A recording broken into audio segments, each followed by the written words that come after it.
Intellectual property law is very international because of TRIPS, trade related intellectual property related agreements under the WTO framework.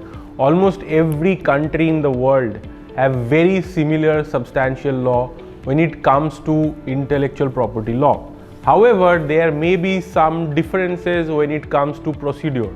Of course, there are local deviations and rules, but these are things that you can learn. It is really useful for Indian IP lawyers to learn US IP law because then you can start serving a global clientele. Do you know how this can be possible for you? How can you learn US intellectual property law, the procedures, office action, registrations, even disputes, and how you can build a track record in US IP law so that you can earn a lot more than you currently earn from your Indian employers. If you want to know more about this, I am inviting you to join our 3-day bootcamp. In fact, 3 evenings, Saturday, Sunday and Monday, 6 to 9 p.m.